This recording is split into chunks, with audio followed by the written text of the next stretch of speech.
Okay, then, hello everybody. I'm Mathilde from Plante&Cité, and we are very pleased to welcome you to this fourth NBS Breakfast. For those joining us for the first time, the NBS Breakfasts are organized in the scope of the European project Nature for Cities. The project aims at creating a knowledge and assessment platform to help you at each stage of your NBS project. The NBS Breakfasts were designed to help you grasping all the issues met while trying to build the NBS project. On the first one, we came back to the concept of NBS. The second one was focused on the benefits of assessing your project. Then the third one was on governance. And today we are going to see the economic aspects of NBS project. The last breakfast will be on February and will present you all the Nature for Cities tools that can support you in these different matters. So the questions that we are going to address today are the following. Why can NBS be relevant for an economic point of view? How to grasp the economic impacts of your NBS projects, and how to finance and create sustainable business models for NBS projects. We are very pleased to welcome today our speakers to answer these different questions. You will hear Marion Daniel from Plante&Cité, who is going to present you the main issues in an introduction. Then we are going to see the NBS economic assessment with Benedetto Rugani from List in Luxembourg.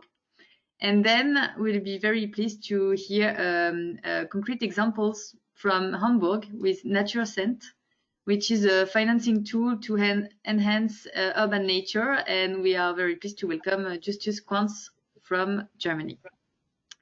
So if just a small precision, all the webinars and presentations are shared on Nature for Cities website.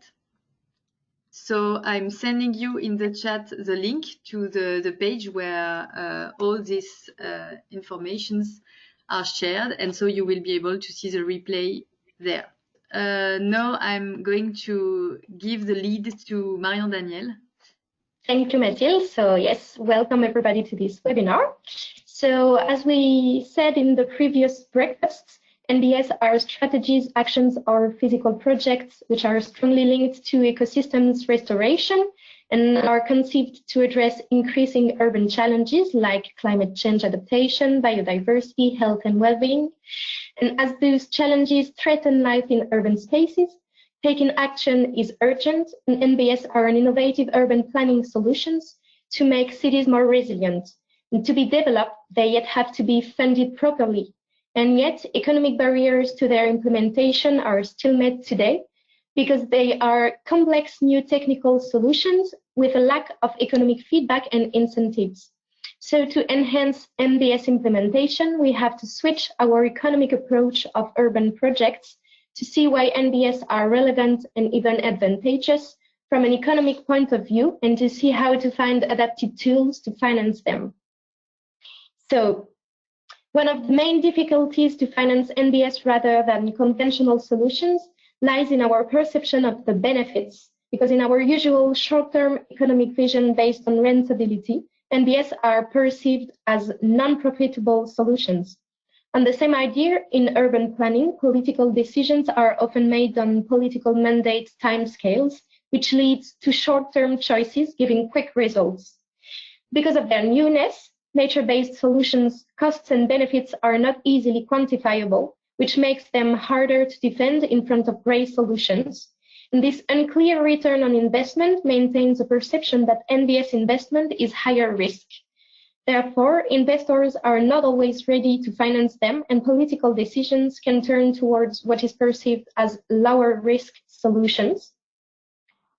So, to perceive NBS economic interest, it's necessary to adapt our usual short-term approach because it is not adapted to the specific needs of NBS, which are totally different systems from grey infrastructures. NBS are living systems with appropriate management needs. But too often we have a focus on financing the capital investment costs, and not enough consideration goes into planning long-term sustainable business models.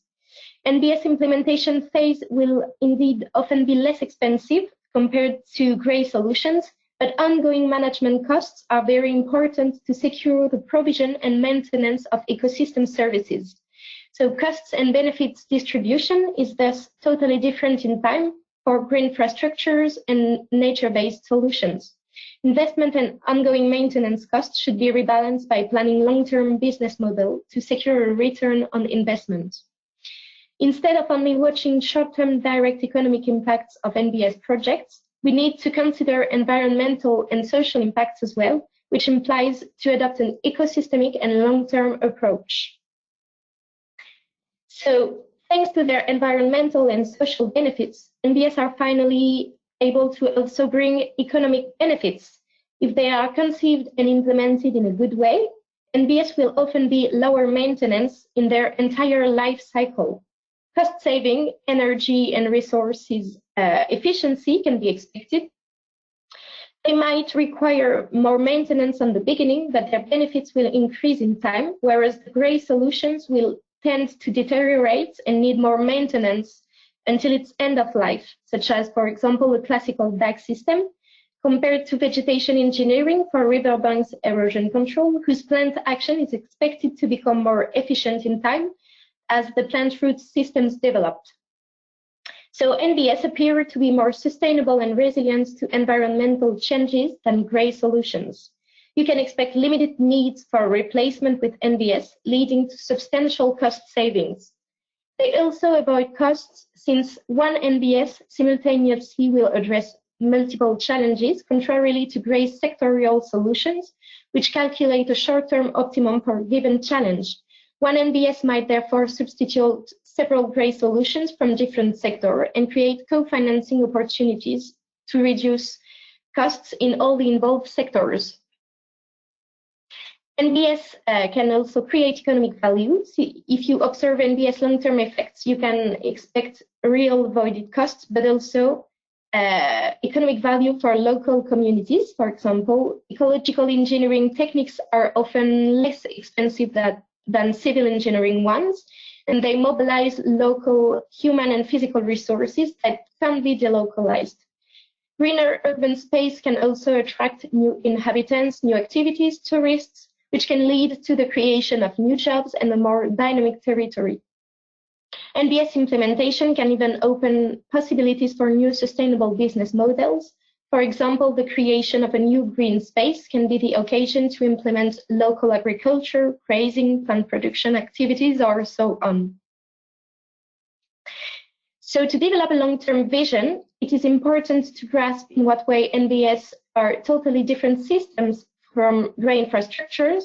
And to better quantify this, it is necessary to develop a new vision of NBS economic assessment through, for example, a holistic vision of costs and benefits, or life cycle costs analysis. And for example, thanks to such analysis, European Commission predictions show that creating wetland upstream a city could bring benefits 3 to 6 times higher than the expected costs of its implementation. So many studies are conducted today to enable project leaders to quantify the costs and benefits of their scenarios, such as in Nature for Cities monetary scales that Benedetto is going to talk about after me.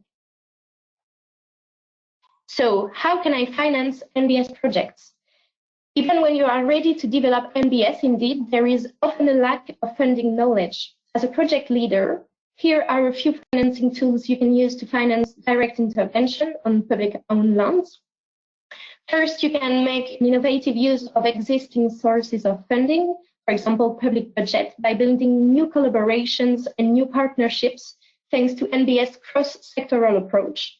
The aim is to encourage NBS co-financing with other departments, for example. Then you can explore new sources of funding. This last year, for example, thanks to the increasing awareness about urban challenges, new local or regional structures propose to fund environmental projects. For instance, health and well-being funding may be available in return for supporting vulnerable groups through NBS. And NBS concept development last year has given birth to many European funding programs like LIFE or Horizon 2020, whose Nature for Cities is part of. Many of these programs help pilot cities to develop NBS on demonstration sites with grants and technical support. You can also make collaborations with private structures, charities, and philanthropic organizations through grants and donation regarding NBS projects. And finally, another alternative source of funding that has recently grown in popularity is crowdfunding. It enables many people to contribute with a small amount towards a project, and it generally must be used in conjunction with other sources of financing, but it can increase local communities' awareness and involvement in projects. For example, My Park Scotland in Scotland is a crowdfunding platform that is used to raise funds for public parks.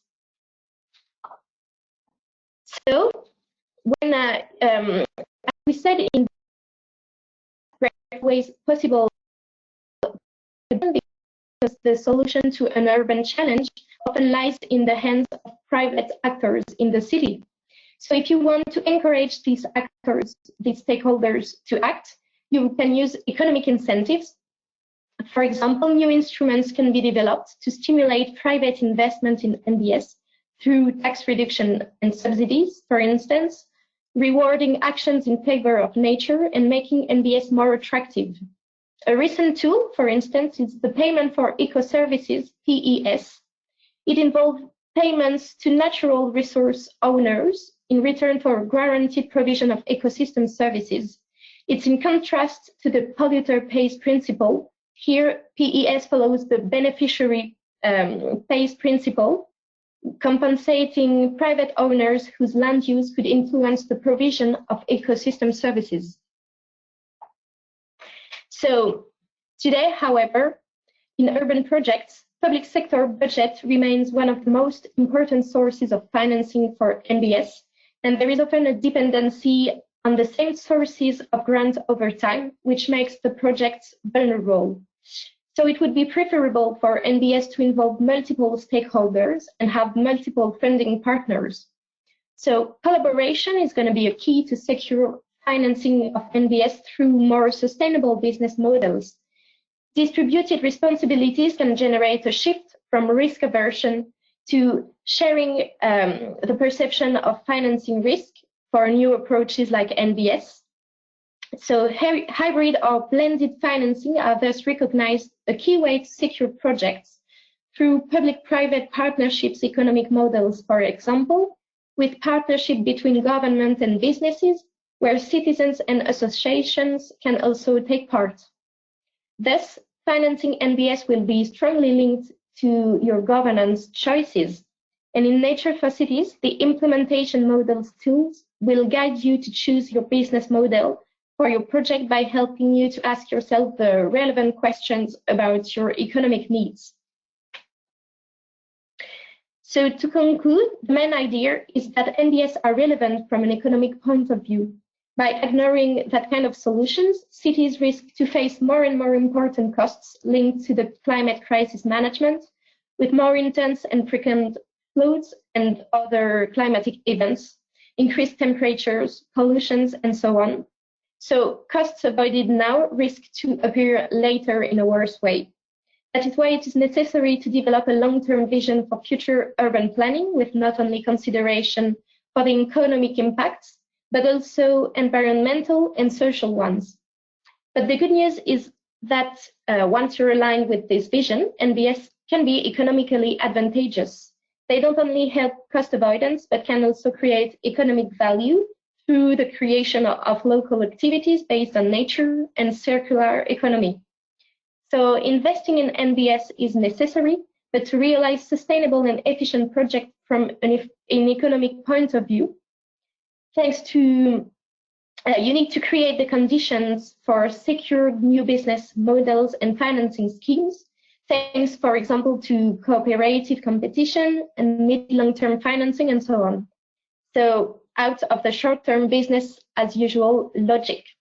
So now we're going to have more information about how to quantify those economic impacts thanks to the studies on economic assessments with Benedetto. And then we will here an inspiring tool about financing urban nature with Naturcent. So Benedetto, the word is yours. Thank you very much. Good morning, everyone. Thank you, Marion, for the nice introduction. You have already introduced many insights of what I'm going to talk about. My name is Benedetto Rugani. I'm an environmental scientist, researcher at the Luxembourg Institute of Science and Technology, and I have been work package leader for the socio-economic assessment in Nature for Cities. And what I'm going to talk about in the next 15 minutes, more or less, is the economic impact of nature-based solutions. So we give an introduction to the concept, at least the concept that we have dealt with in Nature for Cities. Then I will give you a perspective on cost-benefit analysis, CBA, as we have elaborated in Nature for Cities. Then I will talk about some economic barriers and enablers for NBS project implementations, which mostly relate to the economic issues, among others. And then I will give some insights about what we can get out in terms of economic issues when comparing NBS with some green solutions. So we know that the objectives of nature-based solutions implementations are basically to address some of what we call urban challenges. There are many urban challenges that we need to address. And from a recent perspective, let's say recent study of the literature that we have conducted in Nature for Cities, we have seen that among the numerous urban challenges, the ones that relate to addressing climate change, mental health, physical health, relate a lot with what we call ecosystem services. So I will talk more about this later, but most of the ecosystem services are used to, let's say, to be improved, rightly to address urban challenges. And beyond those urban challenges that are aimed to improve human well-being and provide benefit,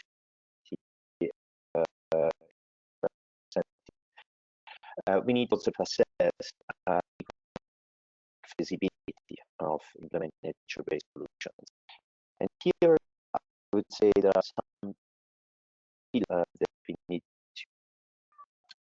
to, and then the benefits, co-benefits associated with nature-based solutions according to a life cycle approach. And we need to point out that most of the benefits are not marketable, so are not quantified with an economic approach, especially in the case of also, we need to point out that there are social costs behind those investment and operational costs, and so social costs are usually meant for negative externalities. So, for example, the increase of housing expenses when living close to nature-based solutions, or the increase in water consumptions. And finally, we also need to point out that benefits and costs are distributed across time and space, something that increase necessarily the complexity of the assessment. So what we have developed in Nature for Cities is a concept of integrating the evaluation of the benefits against the costs using a life cycle approach. So an approach that takes into account in all the phases from an implementation of the nature-based solution, the operational phase when the NBS is operating over time and space, and the life the end-of-life phases of the materials and components of the NBS. And I'm not going to the details of these, but what I want to point out is that there is quite a lot of items that needs to be considered in this, among capital expenditure costs, which are biophysical in terms of externalities, but also financial, operational costs, and end-of-life costs. And when balancing the total costs according to a life cycle perspective, we can also account for the benefits, and the ratio will give us the net benefit.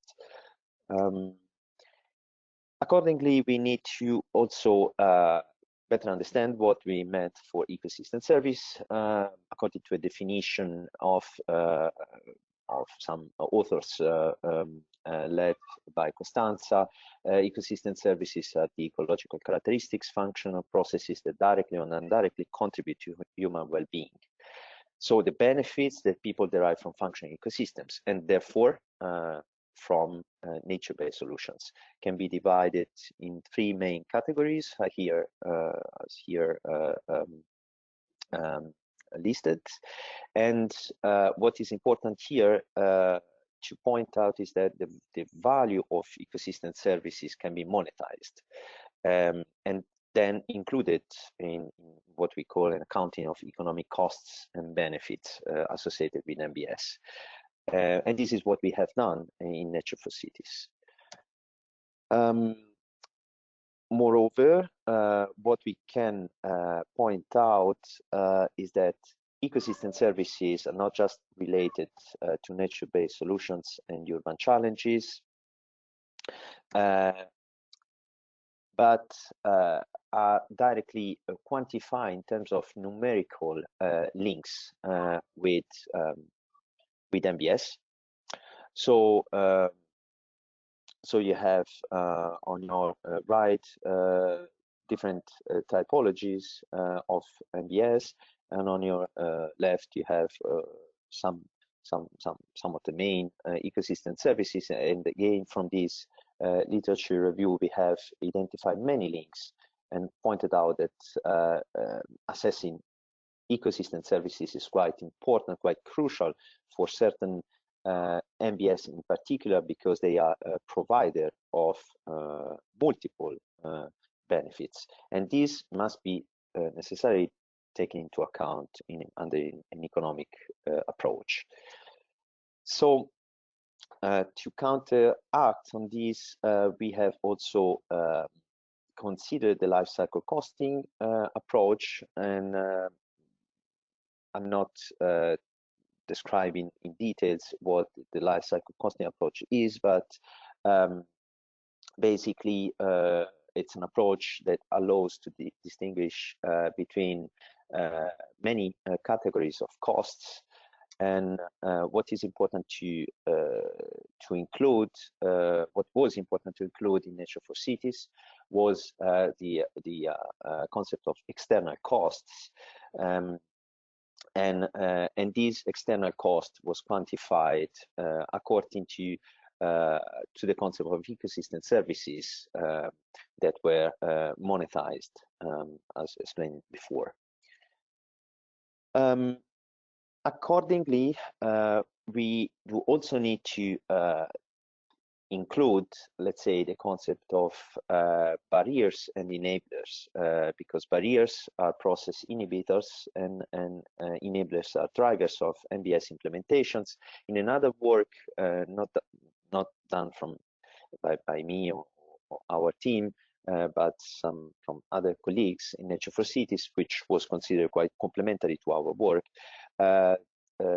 those barriers and enablers for economic issues were identified. So beyond knowledge and governance barriers, some economic barriers were also identified.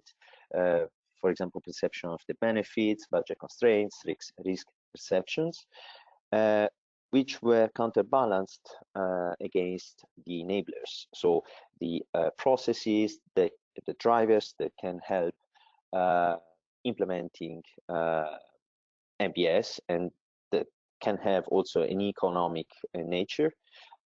So those can be many, and maybe it's better if I talk about them in the next slide. Indeed, what have been done is, let's say, a survey of to verify the different processes in terms of barriers and enablers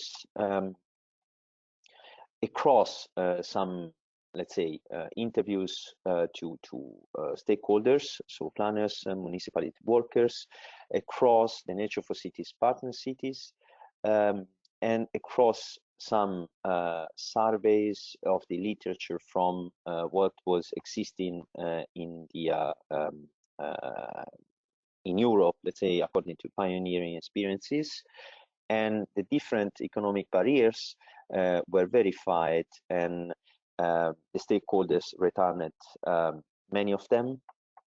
And what is important to point out here is that the less knowledge there is about the economic feasibility, the more barriers are found necessary. So those countries, for example, like Austria or Germany, that are more advanced in terms of NBS implementation, they find also less barriers. And this is the same basically with economic enablers. According to these schemes, there are several enablers, drivers of implementation that has been identified. Even if the let's say the return from the surveys were quite uneven, there were quite I mean, correspondence with the fact that the more NBS are implemented in cities, the more drivers and enablers, even multiple enablers, are found. And this is even more clear when trying to find connections between drivers and enablers. And what we can say about these schemes is that essentially economic drivers and so enablers and economic barriers are mostly related to knowledge drivers and barriers, and this is mostly related to the fact that the more we know about how to implement from a technical perspective NBS in cities, the better is also from an economic perspective, also to project the costs over time. Another point that I wanted to raise is a last point, let's say, is about the different perspective of the NBS when comparing those solutions with great technologies. We can identify three main groups. So those NBS that can be fully substitutive of great solutions, or partially substitutive, or no substitutive at all. Regarding the first group, fully substitutive, meaning that implementing an NBS can completely replace an existing technology. So, for example, for rain gardens, natural drainage corridors, filter remediation and management, all those technologies, nature-based, can replace existing traditional technologies. And therefore, assessing the economic feasibility is one of the pillars, as I have pointed at the beginning. So, for example, I mean, we have also done some literature review on this, but this is a typical example where a green option can be compared to a gray option, and there is a clear benefit, because beyond the environmental benefits, where in this case, this specific technology, the environmental benefits are evident for several amounts across all the different impact categories. Also in terms of cost, measured in this case in terms of equivalent annual costs, this cost is almost the half in favor of the NBS. In terms of those solutions partially substitutive, these are the case, for example, of green roofs, walls, facades, and other technologies that provide food, aquaponics, urban farming, gardening, etc. I call them partially substitutive because they can replace some of the provisioning ecosystem services in the city, but without fully substitute the provisioning of the same service from outside. So in this case, one of the most evident example is the green roof. I don't want to talk about the numbers. Those can be better identified in the publication, but about the many economic benefits that can be gained, and some of the economic barriers. And the economic barriers in terms of construction costs, maintaining costs, complexity of construction, risk of failure, and so on. So essentially, when we talk about this type of NBS, we have seen that the economic benefits are mostly found over the long term. So trying to understand better the space and time constraints is quite crucial to find a good return on investment. Finally, regarding the non-substitutive options, this is typically the case of urban forest or trees, so something that do not substitute anything, so do not have a direct counterpart from a gray solution. And we don't have example to talk about, but I can first introduce the M-Benefit tool. So this is the tool that we have developed in Nature for Cities to assess the costs and benefits of this type of NBS. And what is important here is just to understand that it is possible to find a break-even point in time, because this is a simulator of predictive simulator of the costs and benefits over time and space. Just already assessing the break-even point where the benefits will overcome the costs from an economic perspective is quite important, even without a counterpart of the great technology. And we will talk about more about this in the next meeting of the 10th of February 2021. So I don't want to say more about this because this is a tool that will be is going to be implemented in the Nature for Cities platform. Good morning, everybody. Thanks for introducing me and for the invitation to today's talk and to present you the Naturcent at this nature-based solutions breakfast session.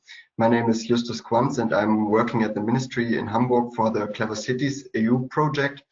And in Hamburg, as in many other cities in Europe and all around the world, Hamburg faces the problem that with a higher population density, the usage and the maintenance costs for our urban nature increases. And I will present you today the Naturcent of Hamburg that was introduced in 2016 to generate extra funds for nature projects to keep Hamburg a green and livable city, even under an ongoing population growth. So just to wrap up shortly, Hamburg is today the second largest city in Germany with about 1.8 million inhabitants. And the city is located at the River Elbe in the northern part of Germany. And as you can see on the slides, the city had an urban development in the last 100 years, and especially the outer parts of Hamburg have been further developed and reduced the space for urban nature. And yeah, that's a topic for today. But not only in the last 100 years, but still people are moving towards Germany, towards Hamburg, and requesting for a place to live at. And thus the local government decided to build 10,000 housing units each year. And this number was also reached in the last 7 years continuously. But this ongoing urban development and construction of houses comes along with negative impacts for the urban nature. And people are not only asking for a place to live at, but also for green spaces for recreational and sport purposes.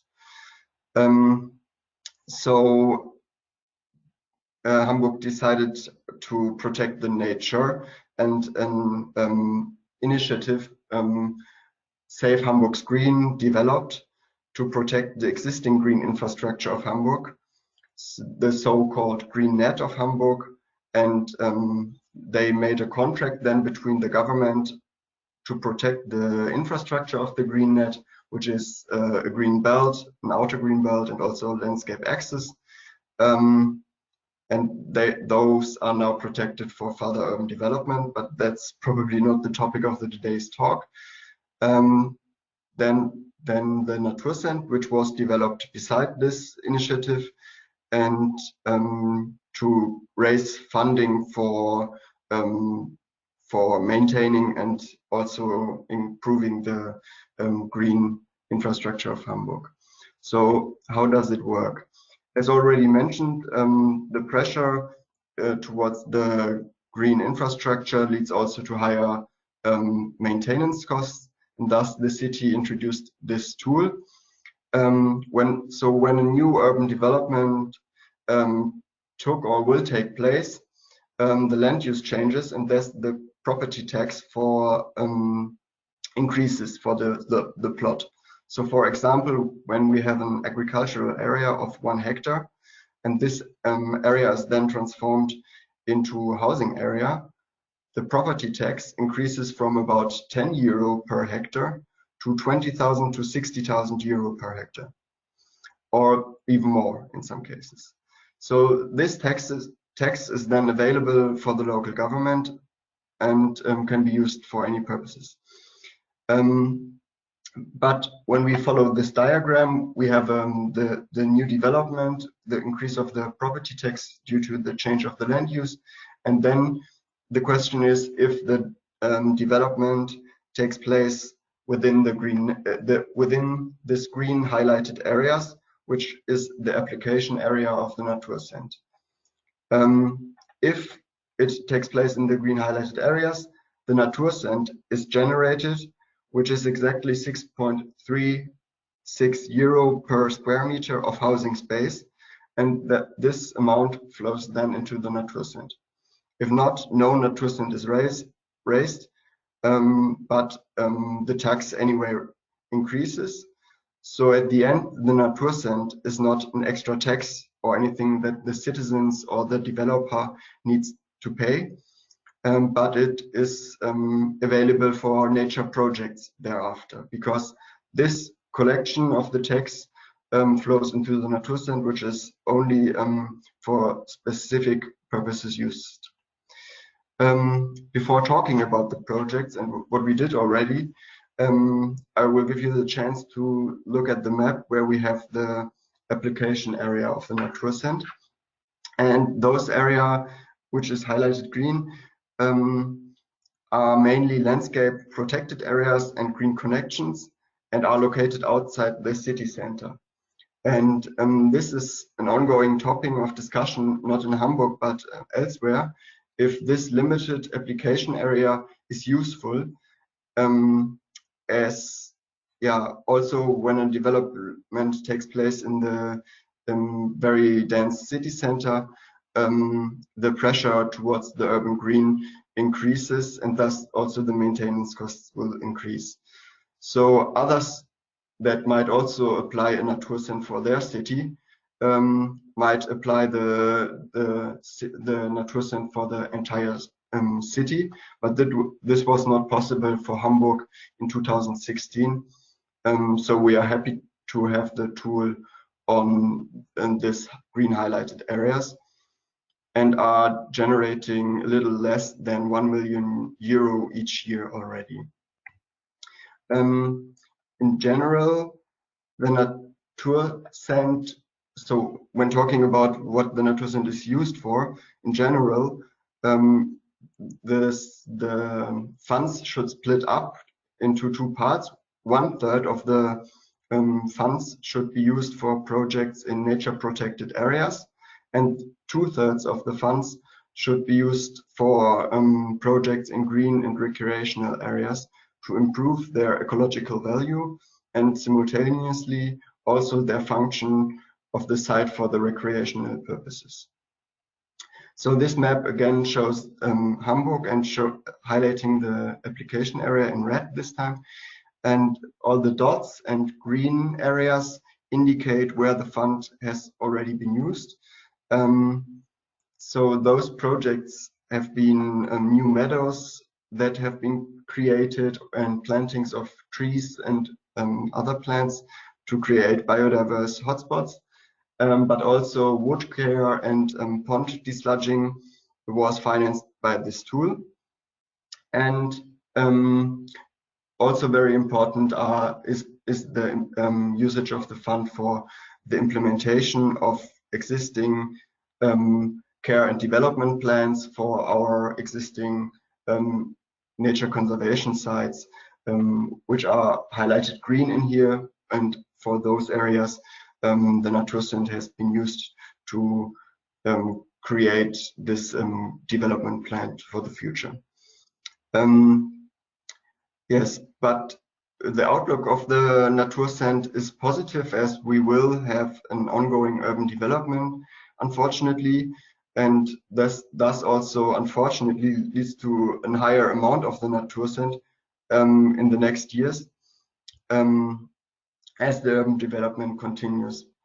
Until now, the used funds have been used for the installation and creation of new nature, and this will also be the case in the future, but a part of the funds will likely also be used for periodical payments for nature projects. The funds will also be used for the implementation of new nature-based solutions, which we are already implementing in Hamburg, and we hope to explore some new nature-based solutions within the Nature-Based Solutions Explorer from Nature for Cities. Right now we implement green roofs as we have a green roof strategy in Hamburg in place, and we promote green roofs with this strategy and also finance it with subsidies for house owners. And we also test, invent and develop novel nature-based solutions within the Clever Cities project, where Hamburg is one of the front-runner cities, and both projects are not directly funded by the Naturcent, but the ideas and the lessons we learn from those projects will help us to implement new nature-based solutions also financed by the Naturcent in the future. How do you see the future of the financing of NBS? What are the next challenges you see for the calculation of benefits or the change of minds or for Naturcent? I think for financing, especially nature-based solutions, the decision makers need a fundament how to quantify the benefits of the nature-based solution. And I think the tool from Benedetto is a very good work for this. And yeah, this will make it easier to spend funds for nature. Benedetto, do you want to add something? Yeah, I mean, I agree with this rationale. I mean, I think the more evidences are coming out from the science, from the literature, and the better we can get out of the economic returns. So it's quite, I mean, even if there are still some trade-offs and not just benefits or synergies from implementing NBS from an environmental perspective, the hot point, I mean, the hotspot of NBS implementation remains the